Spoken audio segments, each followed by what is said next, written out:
Hi, it's Pete the Polymath here, and I'd just like to thank everyone who's been looking at all those last 5 or 6 videos that I've done. I'm going through a bit of a renaissance here. There's a lot of stuff that I need to get on backside and actually sort of publish, because the world is in a very bad situation, caused by religions and wars and economics and, of course, climate change.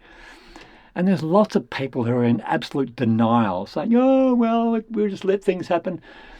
I think it's important that we educate ourselves, and that's what I do in my videos. I'm trying to educate you, and I hope that you can stay the distance and get all the way through to the end.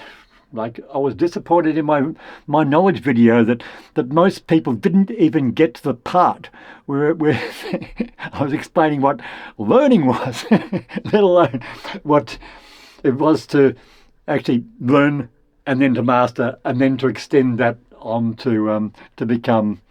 It becomes an aspect of what we are as polymath. Now, I thought I'd better get around to actually explaining what a polymath is, what the correct nomenclature is. People are familiar with Galileo and Albert Einstein. People like that have done incredible things in the past. Now, there are probably lots of other people who did incredible things in the past that didn't actually get them noticed, so we only get this success bias.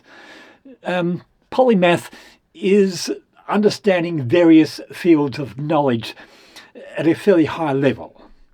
And most polymaths that we are aware of are involved in various fields of knowledge, as well as being musicians as well. Almost every polymath is a musician. Many of them have extra languages. Now, I don't, because I grew up in Bendigo, and there was only one language there. The only accents in Bendigo were the people running the fast food, well, the takeaways and the restaurants back in my day. Now, I didn't have a great education in that sort of sense. I was a very ordinary student through primary school. When I went to secondary school, there were 4 of us that were, well, 3 from my school and 1 from another. They came from Catholic school systems into a technical college, and there were 160 boys in that technical college starting on that same day and the same week were sorted, and I just fluked, I thought, into the top 20 of those. But I maintained that position all the way through, never really excelling, but never dropping down into the lower grades at all through that. By the time I finished my 5 years there, which included a bit of computer science and stuff like that, because they were training my section, they were training us to be the foreman. I went to the Bendigo High School and tried to do HSC, and I failed mid-year, failed October test, and then I did extraordinarily well in the end of the year, but my humanities level was very poor, so I got a comp pass. But I figured out something in that studying for those final exams, is that my speciality was understanding what it all meant rather than remembering what it all meant. So I could remember the formulas, but if I understood the reason why those formulas existed, I no longer needed to remember them. Now, I studied to become a radiographer at RMIT, and I did very, very badly, because the textbooks and the teachers said, you have to memorise these 140 different X-ray projections. I was terrible at doing that. And so at the end of my second year, I just said, that's not working. I'll invent a new way of doing it that has a closed feedback system. So my expectation of the result matches exactly how the X-ray worked out. And so I had a learning system. They failed me for that, because how dare I invent a new way of doing something and reject the entire tradition that extended back those days for 80 years or so. They failed me, and 5 years later I was presenting papers at national conferences saying, well, you've all accepted the mistakes you were taught. I've broken out of that. I can correct your misassumptions. They didn't change anything. And then in 2016, I had 3 tutor radiographers come from the university down to where I was teaching, and all 3 of them basically failed the geometry test. I put an object on the table and I turned the light on with the X-ray machine, and I said, look at that shadow. And then the light goes tink, and the shadow disappears because the light's turned off. And I said, what happens to the shadow when I do that? All of the tutor radiographers failed that test. And then they refused to teach the truth to the students. And I then went to the national conference and then tested them, and only 25% passed the geometry test. And of them, probably they didn't apply it in anything they actually did in radiography, or very, very few. And the result of this is probably 10 to 20% more dose for everyone who's had a general X-ray over the past century. And I can't get them to wake up and actually sort of do it my way, because they can't teach that and test it in university. Anyway, I learned recorder when I was 12 and 13. I did 2 years of it, learned a bit of sight reading and stuff, but I just hated it because no one wanted to listen to it, and I didn't want to listen to it myself. In fact, when they came around to actually sort of ask who wanted to learn recorder, I put my hand up because I thought I was going to learn how to record music. Anyway, I gave it up for 15 years until a friend of mine was learning it, and I said, no, you don't play it that way, I'll show you how to play it. But in the meantime, I'd learned guitar, and I'd become quite a good harmonica player. And so I was then able to very easily play harmonica tunes on the recorder.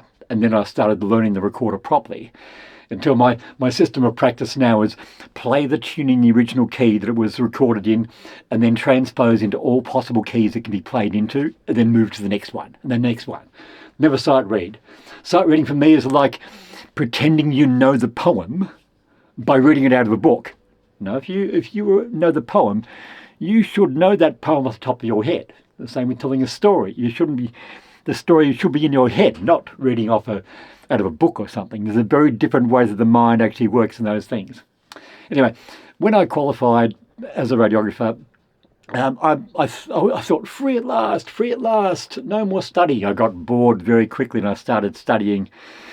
I started reading up in psychology and things like that. One was Desmond Morris, The Naked Ape.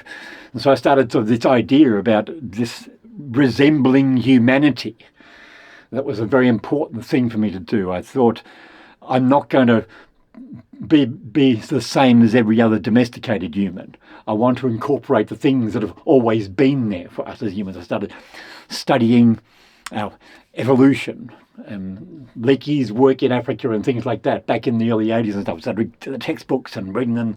I think I got involved in listening to the science show on the radio, and I started reading sort of various kinds of magazines or science fictions and things like that. And I then, in 85, I travelled Australia just because I wanted to have the time to be free of the binds of what had brought me up in this hometown city sort of stuff. And I called that the year of learning the questions I should ask and answer. And I had some amazing opportunities, like I got to work in Arnhem Land, working with Aboriginal people, and when I came back, I was I got a few more jobs and a few more years, and then I travelled around again. The next time I learned harmonica, I put that in the dashboard of the car, and I learned that by playing it every day. And it still took 6 months until I listened to someone on the radio, a scientist on the radio, describe how you bend a note on a harmonica. I just got the harmonica and I bent a note. At the same time, this is the backpackers in Broome, I saw an Aboriginal man playing didgeridoo, and I thought, I know how he's doing that.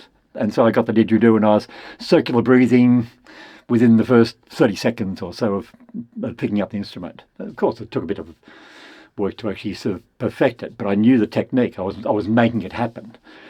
Now, that second time around Australia, I stocked up my little tiny weeny 3-cylinder car on all sorts of textbooks and stuff, like university textbooks on genetics and biology and mathematics and astronomy and like anything I could.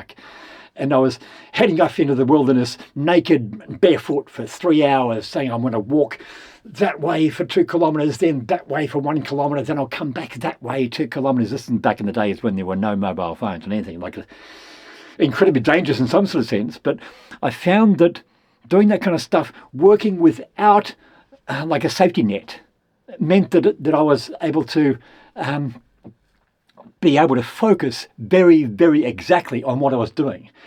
And all the sensations I was experiencing were exactly like the indigenous people who were my ancestors. I began to be hyper aware of what was going on. And being barefoot, you have to plot every place that your foot is going to go. Your peripheral vision is finely tuned. And when you stand on something that's sharp, your foot has like 3 different kinds of reflexes that it has to incorporate within like a fraction of a second to protect yourself from any injury. These are not a problem when you just wear shoes. You just clomp through anything, crush anything. But when you're barefoot, everything is really important. The same thing with being naked. Everything is incredibly important. And unfortunately, I have the skin cancers to prove from my times of being that complete human, sort of walking through that landscape. But it was important. It was essential for me to experience actual human reality, to break free of that domestication, to live it what it truly was. And then when I came back, I bought some land and set up my organic farm. I gate crashed the Bendigo Easter procession. Which meant I walked the entire sort of length, playing harmonica in front of a crowd of 40,000 people. And before I went on my 1988 journey around Australia, I did public radio because I'd been to Climate for Change. It was called Climate for Change. I'd been to Greenhouse 87. I went to Confest, my first Confest, and now I've been to 59 of them. I went to... I presented a paper on radiography in 88 in Gold Coast, and then I went to a coral reef symposium in Townsville, a Pacific Arts Festival there as well. I was travelling Australia. I was talking in schools. I was calling public meetings. I was talking on radio stations. I even got to shake hands with David Suzuki, and that's amazing experiences. And when I got back, I started reading New Scientist every week, and I've done that. I've read the 3,000 editions of New Scientist. So it's part of my foundation for polymath. That I need to be reminded of what I need to know all the time. It's not just a matter of learning something and then it slips away. I do revision. I'm reminded of what it is. And now my work ethic in this regard is I'm putting in about 10 hours a day into furthering my education. And I listen to individuals talking to camera. I listen to individuals talking. I listen to documentaries, discussions, critiques of someone else's work. I focus a lot on things I missed out on in my education. I didn't do humanities, so I didn't study philosophy and those kind of things.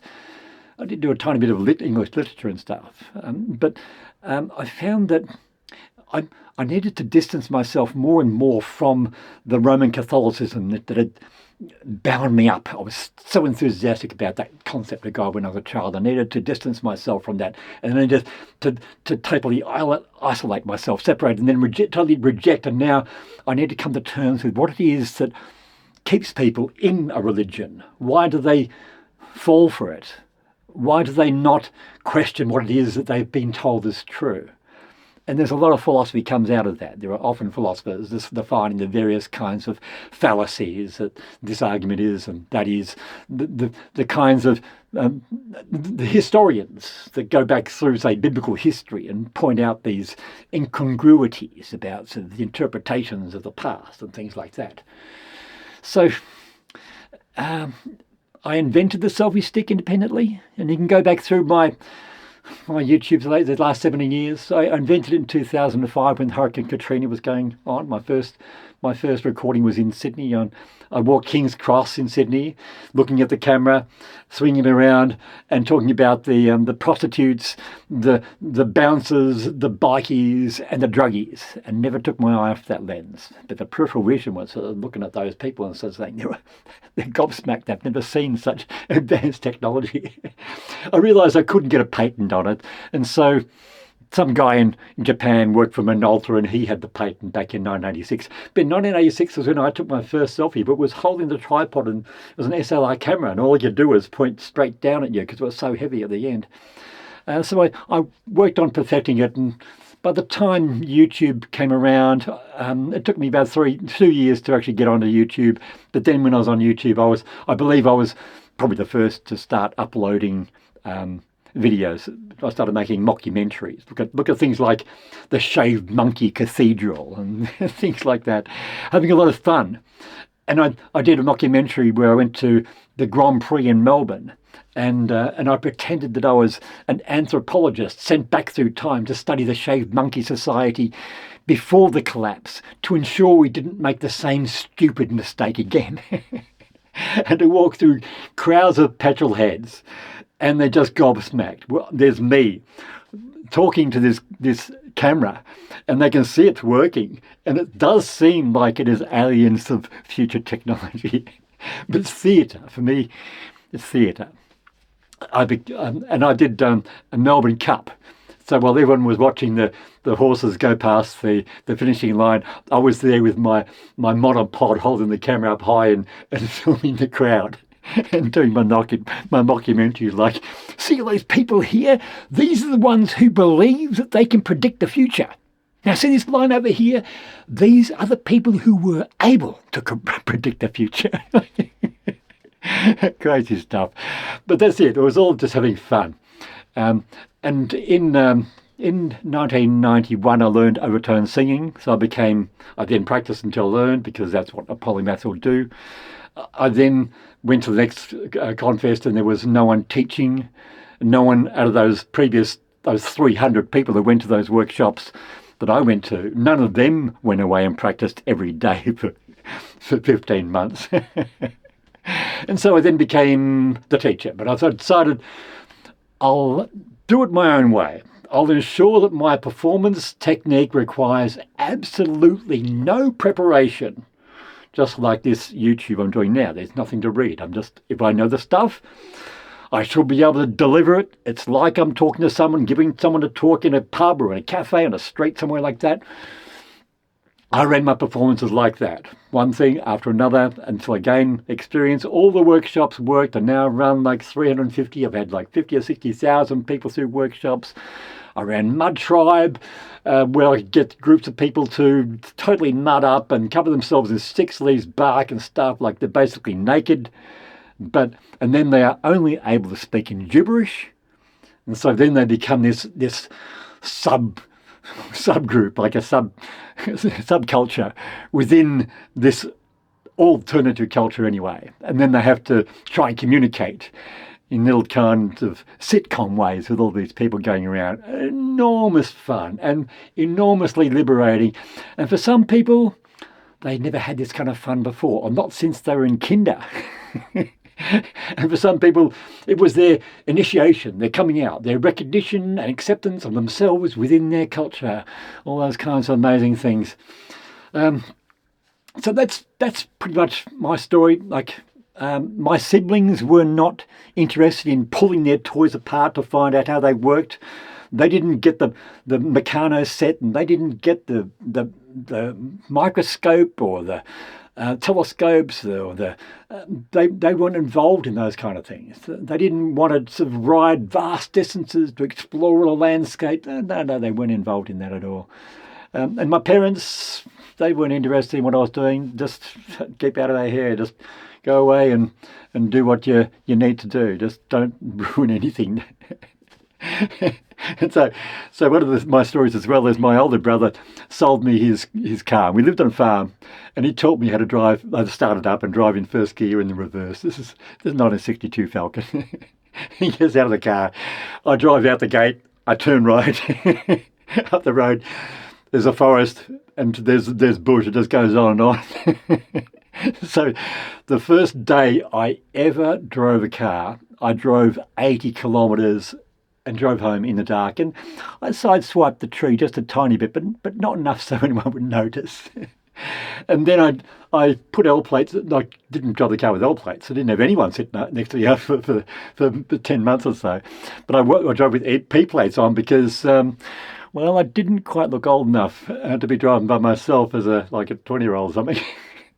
but I drove like 3,000 kilometres before anyone sat next to me. So it's been my way. Like I'm radical. I don't want to go along with the crowd. Everything I do is just, I have to ask questions. Now, when I'm watching YouTube, so I'm watching some documentary, I'm watching and all of a sudden, like sometimes they'll say something, it's like, boing, what's that? What's that? What's that? They'll say something that is in conflict with what it is I know is true. So either they are wrong or I am wrong, but there's something that has to be resolved here. And I then have to go through these enormous kind of processes of actually trying to figure out what it is, work out if I could possibly be wrong. What has caused me to? Am I living in a false assumption? Most likely to be them that's wrong, and that's good for me. But it's just a pity that they made this mistake. But those kind of things remind me of that I'm accurate, and that's the hardest thing. It's to know that you are not just, you don't just say have knowledge. You are not indoctrinated into anything. You have incorporated the whole thing. I call it a mind model. So we model our reality, like all of the things we see, vision and sound that complements that. It's all a model. The whole 3D. 3D exists in reality. The 3D that we perceive is the model that we construct of that.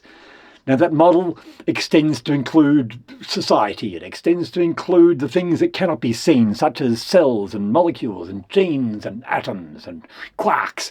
It extends to planets and suns and galaxies and galactic clusters and universes. You might like to look up billions of billions, because some of the things that I'm able to comprehend have relied on the ability to contextualize all things, all scales, all numbers, all sizes, all distances. If the model is going to be correct, it has to be accurate to what it is that's obvious in our particular realm. And then everything outside that has to be able to be incorporated into that as well, given its context, its reasons for being. Now, you probably looked at a few other my YouTubes recently, and there's a nature of one, like one, the concept of one. There's a one in everything. One is the universe. One is the quark, the molecule, the person, the population, the time. Everything is a one, but that one is then using mathematics and our ideas of mathematics can be included in with everything. So, yeah. I've done comedy.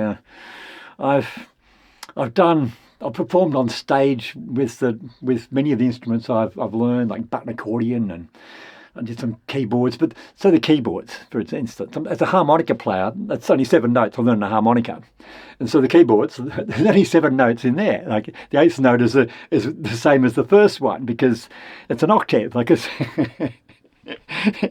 Now that's very, very different to someone who has learned to play piano. Because when you learn piano, you have to learn 12 notes.